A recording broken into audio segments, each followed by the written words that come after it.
Welcome to the Deep Dive, the place where we take the sources you share with us, the articles, the notes, the psychology studies, and distill them into crystal clear, essential knowledge. Today, we're diving into something we spend, 50 weeks a year dreaming about, but often approach with terrible strategy. We're talking about the pursuit of the perfect vacation. Okay, let's unpack this. The material we received, it looks like simple travel advice on the surface. Right. But it quickly reveals this really sophisticated look at travel psychology, at planning strategies, and the true logistics of creating a meaningful break. It really does. I mean, this isn't just about picking a location. It's about understanding human behavior under stress and, maximizing rest. That's absolutely right. And the mission for this deep dive is to use this foundational material to really dissect the three core pillars of a successful trip. We'll look first at the destination archetypes you choose. Second, the often frustrating transportation logistics. Oh, yes. And finally, the crucial philosophical element that determines whether you actually come back feeling better. And the key tension that runs through all these sources is this. How do we balance that powerful, almost desperate desire for genuine rest with the inevitable self-inflicted stress of travel? Yeah. That stress starts the moment you pull out the suitcase and, it ends when you step back into your front door. If we can solve that, we solve the vacation dilemma. And we're finding those essential nuggets for you, ensuring you get that knowledge quickly but thoroughly so you can plan your next escape without that familiar, overwhelming fatigue. Let's start with the most primal decision travelers face, the choice that defines everything else about the trip. When you look at the fundamentals, the first choice is essentially environmental. What kind of activity level do you want to match with your surroundings? The source material gives us a clear bifurcation point right at the start. Do you crave sand or do you crave altitude? That question immediately sorts travelers into three pretty distinct psychological archetypes, and each one is seeking a different kind of fulfillment. Let's start with the classic, the relaxing beach vacation. This type of travel is defined by, sensory submission. It's warm weather, sun, sand, and that beautiful endless expanse of blue water. The entire point is inertia. It's defined by extreme relaxation. The materials really focus on those specific sensory details. Having a cold drink in your hand, maybe something bright pink. Right. And just closing your eyes to listen to the constant soothing whoosh, whoosh of the tide. The goal is simple, maybe even a little luxurious.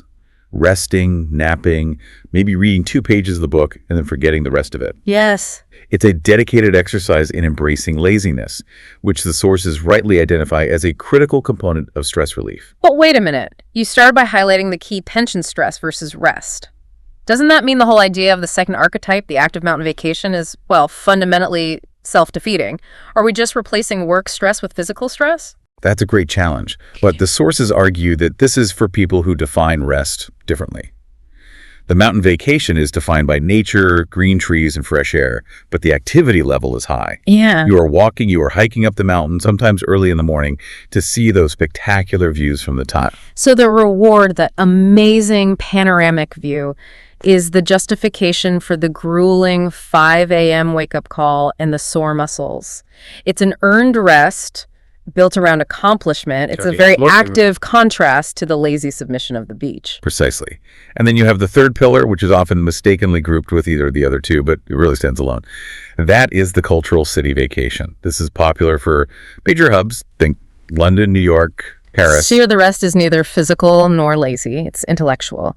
So the activities involve visiting museums to learn about history, which the source material describes as, quiet, absorbing, interesting, or admiring the architecture and buildings that tell the story of a place. It's about feeding curiosity instead of just resting the body. And regardless of whether you choose the sand, the peak, or the skyscraper, the sources emphatically point to one universal critical element, one that connects all three travel types, which one source calls the true soul of a vacation. And that, ladies and gentlemen, is food. It just transcends the environment. If you're hiking, you need a huge, satisfying meal to recover. Of course. If you're museum hopping, you need a local cafe experience. Why do the sources insist this is the most important part? Because food is one of the strongest anchors for memory, and it's the most immediate form of cultural immersion. When you are eating new things and trying local specialties, pasta in Italy, sushi in Japan, you are creating distinct, vivid markers that your brain associates with the entire trip. Years later, you might not remember the museum, but you will absolutely remember the taste of that dish. It's the driving force of the cultural experience. And this leads to my favorite surprising nugget from the source material, the key philosophy that licenses our indulgence, the simple, beautiful statement that calories do not count on vacation. That phrase is so much more than just a joke. It's a necessary psychological permission structure. It allows you to momentarily shed the self-discipline of everyday life. You can eat that second plate of dessert or have ice cream every single day, and that freedom from routine is actually vital to the mental reset. Okay, so once the decision to eat pizza every day is finalized, then the real stress begins. The logistics of actually reaching the destination. Let's tackle that modern dilemma, which the sources frame perfectly. Speed versus freedom in travel. So if you opt for flying, taking the airplane, the primary and really undeniable pro is speed. You can cross continents in a few hours, and there's a certain aesthetic pleasure in looking out the window at the clouds, Yeah, that's true. which are described as being beautifully abstract and peaceful. But the cons list is always heavier, mostly because flying is about relinquishing control. Airports are notoriously stressful, that feeling of being herded through checkpoints and lines. And there is that necessary, constant, almost obsessive cycle of checking. Where is my passport? Where is my ticket? Is my phone charged? You are forced to follow a very strict schedule dictated entirely by the airline's efficiency. Not only that, but when we talk about the logistics, we have to consider the opportunity cost. If your flight is delayed by 4 hours, those 4 hours are wasted. You're just waiting in a highly stressful environment. Ugh, the worst. That time is fundamentally lost from your vacation. That contrasts so sharply with the road trip or driving. The pros here are entirely centered on empowerment and freedom. You are in control, you can put on some good music, sing with friends, and crucially, you can stop when you want. Right. You see a nice park, you pull over, you get hungry for a specific roadside diner, you stop. You are the master of your own schedule. But the major con, the flip side of that freedom, is the time commitment. It just takes a long time. And if you are traveling with others, you will inevitably hear that classic refrain, which just increases driver stress. Are we there yet? And here's where it gets really interesting. When we connect the transportation trade-off to the smallest logistical hurdle, packing. We have to manage our resources, our time versus our stress, before we even leave the driveway. The infamous packing paradox. The sources highlight two equally disastrous extremes that can ruin the start of a trip. The first is the Emily scenario, packing too much. This person takes entirely too many things, extra shoes they won't wear, 3 sweaters for a warm climate, books they probably won't read. It results in a heavy, cumbersome suitcase that becomes a physical burden. And this isn't just about weight, it's about decision fatigue, bringing things just in case, which clutters your mental space. And the opposite is the pulse scenario, packing too light. This means forgetting essential situation-specific items. The anecdote cited is going to the beach and forgetting a swimsuit, which necessitates an extremely expensive, rushed purchase at the hotel shop. Oh, and it's always for a suit you don't even like. That is a terrible, expensive mistake that immediately just cancels out the relaxation factor.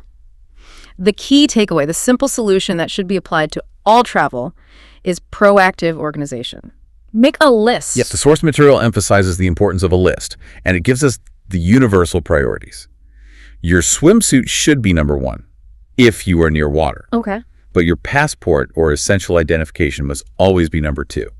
A packing list eliminates that last-minute panic. It is a critical tool for managing pre-travel anxiety. That attention to detail brings us perfectly to the biggest logistical blocker of all, money. Vacations, particularly plane tickets and hotels, are expensive, leading the sources to ask a crucial question. Is a mental break still possible without spending a fortune? The answer is a resounding yes, and it introduces a strategy that has become incredibly important for mental health: the staycation. It's a brilliant blend of stay and vacation. It means you achieve that restorative break at your own house without traveling, but the implementation is key. You don't just stay home, you have to act like a tourist in your own city. That means sleeping late in your own comfortable bed, not worrying about checkout times. The best. Visiting a local park you've always driven past, or trying a new restaurant nearby that you've been meaning to try for months. And the benefits are obvious. It is cheap because you eliminate the need for hotels and airfare, but more importantly, it avoids the profound fatigue of, heavy logistical travel, that classic demoralizing feeling of needing a vacation for my vacation. Yes. And it promotes mental recalibration without physical exhaustion. And if we connect this to the bigger picture, whether you choose the beach, the mountain, or your own sofa, the location matters far less than the ability to fundamentally disconnect. This is the core philosophical rule for a successful break, and perhaps the hardest to follow.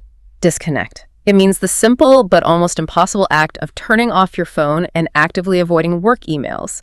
The sources acknowledge this is incredibly difficult for many people because we are constantly tethered to our devices, feeling that obligation to be on. But for a real vacation, your brain needs a hard reset. You need to stop the input stream.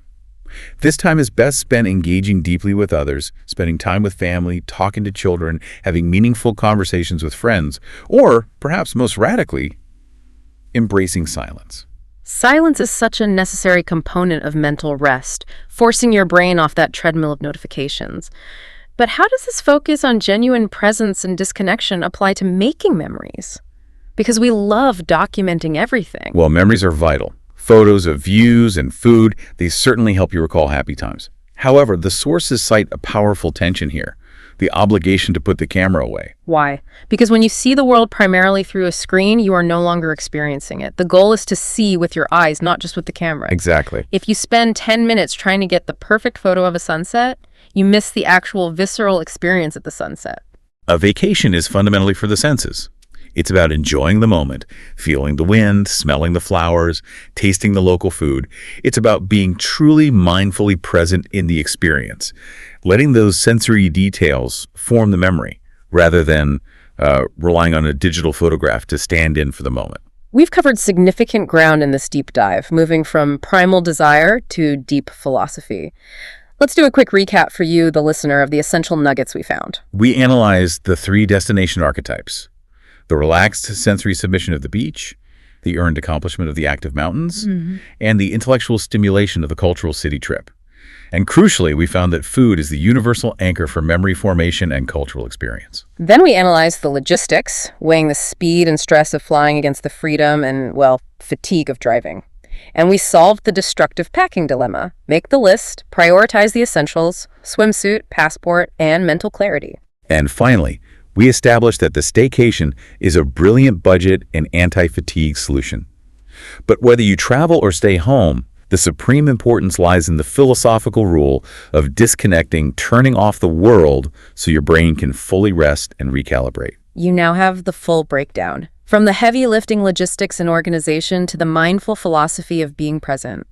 You can apply these nuggets immediately to elevate your next trip, even if it's just planning a deliberate, phone-free weekend break at home. Since the sources identified people who love the relaxed beach and others who need the active mountains, consider this as you prepare for your time off.